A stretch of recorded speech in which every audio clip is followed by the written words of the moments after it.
ഇന്ന് ഫുട്ബോൾ ലോകം കാത്തിരിക്കുന്നത് ഒരു വാശിയേറിയ പോരാട്ടത്തിന് തന്നെയാണ്. വിനീഷ്യസ് ജൂനിയർ, ബ്രസീലിന്റെ കുന്തമുന, ഈ ലോകകപ്പിലെ ബ്രസീലിന്റെ ഏറ്റവും വിശ്വസ്തത ആർന്ന താരം, അല്ലെങ്കിൽ വിശ്വസനീയമായ പ്രകടനം കാഴ്ചവെച്ചുകൊണ്ടിരിക്കുന്ന താരം വിനീഷ്യസ് തന്നെയാണ്. ഇന്നത്തെ മത്സരത്തിലും കുന്തമുന എന്ന് പറയാം. അപ്പുറത്ത് എർലിംഗ് ഹാലൻഡ് ഉണ്ട്. മികച്ച ഫിനിഷിങ്ങിലൂടെ വേഗത്തിലുള്ള മികച്ച ഫിനിഷിംഗ് ആണ് എർലിംഗ് ഹാലൻഡിന്റെ. അതിനുള്ള വെല്ലുവിളികൾ ഇപ്പുറത്ത് പക്വറ്റയില്ലാത്ത ബ്രസീൽ ഇറങ്ങുമ്പോൾ അവിടെയുള്ള വെല്ലുവിളികളൊക്കെ മോസിൻ വിശദമായി സൂചിപ്പിച്ചു. അപ്പോൾ ഏതായാലും ഇന്നൊരു തീപാറും പോരാട്ടമാണ് കാത്തിരിക്കുന്നത്. അതാണ് വിശദീകരിച്ചത് മോസിൻ സിസി. ഇനി ബ്രസീലിന്റെ ഇതുവരെയുള്ള പ്രകടനം, ഈ ലോകകപ്പിലെ പ്രകടനം നമുക്കൊന്ന് പരിശോധിക്കാം.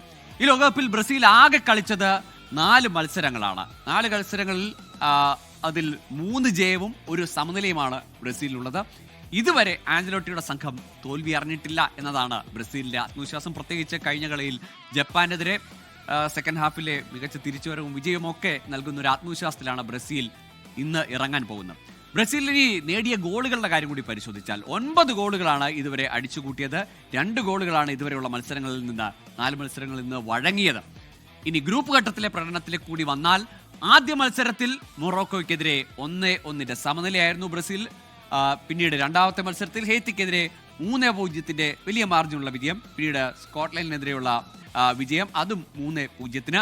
റൗണ്ട് ഓഫ് 32-ൽ ഏറ്റവും വലിയ വെല്ലുവിളിയാകുമെന്ന് കരുതിയ ജപ്പാനെ മികച്ച നിലയിൽ രണ്ടാം പകുതിയിലെ മികച്ച തിരിച്ചുവരവിലൂടെ തോൽപ്പിച്ച് തകർത്താണ് ഇപ്പോൾ പ്രീ ക്വാർട്ടറിലേക്ക് എത്തിയത്. അങ്ങനെ ക്വാർട്ടറിലേക്ക് കടക്കുമ്പോൾ ആ ആത്മവിശ്വാസം തന്നെയാണ്, ജപ്പാനെ തോൽപ്പിച്ച ആ ആത്മവിശ്വാസം തന്നെയാണ് ഇന്ന് നോർവേക്കെതിരെ ഇറങ്ങുമ്പോഴും ബ്രസീലിന് കൈമുതലായിട്ടുള്ളത്. നോർവേക്കെതിരെ കാർലോ ആഞ്ചലോട്ടി എന്ത് തന്ത്രമായിരിക്കും ഇന്ന് പയറ്റുക, എന്തൊക്കെയായിരിക്കാം ആ 11-ൽ ഉണ്ടാകുന്ന സാധ്യത? പ്രത്യേകിച്ച് പക്വറ്റെ പോലെയുള്ള ഒരു പ്രധാനപ്പെട്ട താരത്തിന് പരിക്കേറ്റ നിലയിൽ ഇനി എന്താണ് പുതിയ താരങ്ങളുടെ സാധ്യതകൾ, എങ്ങനെയായിരിക്കും ഫോർമേഷൻ എന്നുകൂടി നമുക്ക് പരിശോധിക്കാം. ഗോൾ കീപ്പിംഗിൽ അലിസൺ തന്നെ, അതിൽ സംശയമില്ല, മാറ്റമില്ല. ഇനി പ്രതിരോധ നിലയിലേക്ക് വന്നാൽ Danilo, Marquinhos, Gabriel, Douglas, Santos, അങ്ങനെ ഒരു 4 അംഗ നിര ഡഗ്ലസിൽ പ്രതിരോധ നിരയിലുണ്ടാകും. ഇനി മധ്യനിരയിലേക്ക് വന്നാൽ മിഡ്ഫീൽഡേഴ്സ് കാസിമിറോ, ബ്രൂണോ ഗുമേറസ്. ഇവിടെ ആണ് ഒരുപക്ഷെ ഇനി പക്വറ്റ് ഇല്ലാത്ത ഒരു വീഴ്ചയൊക്കെ അവിടേക്ക് വരുമോ, മധ്യനിരയിൽ ഉള്ള ഒരു ക്രിയേറ്റീവ് മൂവ്സ് ഉണ്ടാകുമോ എന്നതൊക്കെയാണ് ഒരു ആശങ്ക നിൽക്കുന്നത്. അതിനും കാർലോ ആഞ്ചലോട്ടിയുടെ കയ്യിൽ പുതിയ തന്ത്രങ്ങൾ ഉണ്ടാകുമെന്ന് തന്നെയാണ് ബ്രസീൽ ആരാധകർ പ്രതീക്ഷിക്കുന്നത്, കാത്തിരിക്കുന്നതും അതിനാണ്. മുന്നേറ്റ നിരയിലേക്ക് വന്നാൽ Rayan, Gabriel, Martinelli, Vinicius Junior. കഴിഞ്ഞ കളിയിലെ സുപ്രധാനമായ ഗോൾ നേടിയ മാർട്ടിനെല്ലി. അപ്പോൾ മാർട്ടിനെല്ലിക്ക് നേരെ പണിയുണ്ടാകും. സ്വാഭാവികമായിട്ടും പക്വറ്റ ഇല്ലാത്ത ഒരു 11-ൽ സ്വാഭാവികമായും മാർട്ടിനെല്ലിയിൽ നിന്ന് കൂടുതൽ പ്രകടനം, അല്ലെങ്കിൽ കുറെ കൂടി ക്രിയേറ്റീവായ ഒരു പ്രകടനം ബ്രസീൽ ടീം ഡിസേർവ് ചെയ്യുന്നുണ്ട്, അല്ലെങ്കിൽ ആഗ്രഹിക്കുന്നുണ്ട്. ഇനി നോർവേയുടെ ഈ ലോകകപ്പിലെ പ്രകടനത്തിലേക്കാണ് നമ്മൾ പോകുന്നത്. നോർവേയുടെ ഏറ്റവും പ്രധാനപ്പെട്ട താരം, ഈ ലോകകപ്പിലും ഏറ്റവും ശ്രദ്ധ നേടുന്ന താരം എർലിംഗ് ഹാലൻഡാണ്. ഇതുവരെ നോർവേ കളിച്ച 4 മത്സരങ്ങളിൽ 3-ലും വിജയിച്ചു. ഫ്രാൻസിനോട് മാത്രമാണ് തോൽവി അറിഞ്ഞത്. 4 മത്സരങ്ങളിൽ 3 ജയം, 1 തോൽവി, സമനിലകളില്ല എന്നത് നോർവേയുടെ ഒരു ട്രാക്ക് റെക്കോർഡാണ് ഈ വേൾഡ് കപ്പിലേത്.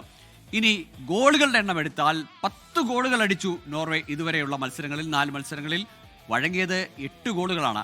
ആ കാര്യത്തിൽ ഒരുപക്ഷെ ബ്രസീലിനേക്കാൾ കൂടുതൽ ഗോൾ വഴങ്ങിയ ടീമാണ് നോർവേ. പക്ഷേ ബ്രസീലിൻ്റെയും നോർവേയും തമ്മിലുള്ള, ഇരു ടീമുകളും തമ്മിലുള്ള ഏറ്റുമുട്ടിയ ഒരു ചരിത്രം എടുത്തു നോക്കിയാൽ അതിൽ 4 മത്സരങ്ങളിലും വിജയിക്കാനായിട്ടില്ല ബ്രസീലിന് എന്നതാണ് ആത്മവിശ്വാസം. അവർക്ക് ഒരുപക്ഷെ നോർവേക്കുള്ള ആത്മവിശ്വാസം.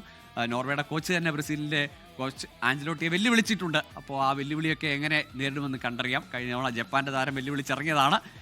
ഇനി നോർവേയുടെ ഗ്രൂപ്പ് ഘട്ടത്തിലെ പ്രകടനം കൂടി പരിശോധിച്ചാൽ, ഇറാഖിനെതിരെ 4-1 ജയം, സെനഗലിനെതിരെ 3-2 ജയം. ഫ്രാൻസിനോട് 1 ഗോൾ മാത്രമാണ് നേടാനായത്. ഫ്രാൻസ് അടിച്ചുകൂട്ടിയത് 4 ഗോളുകളാണ്. അങ്ങനെ വലിയ തോൽവി ഫ്രാൻസിനോട് ഏറ്റുവാങ്ങേണ്ടി വന്നു. റൗണ്ട് ഓഫ് 32-ലേക്ക് വന്നാൽ നോർവേ ഐവറി കോസ്റ്റ് മത്സരത്തിൽ 2-1 വിജയം സ്വന്തമാക്കിയാണ് അവർ എത്തുന്നത്.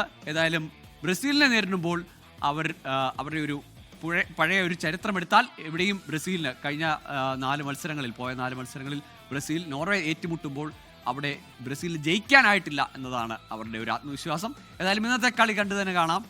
ഒരു വാശിയേറിയ പോരാട്ടം, തീവാറും പോരാട്ടം തന്നെയാണ് ഫുട്ബോൾ ആരാധകർ പ്രതീക്ഷിക്കുന്നത്.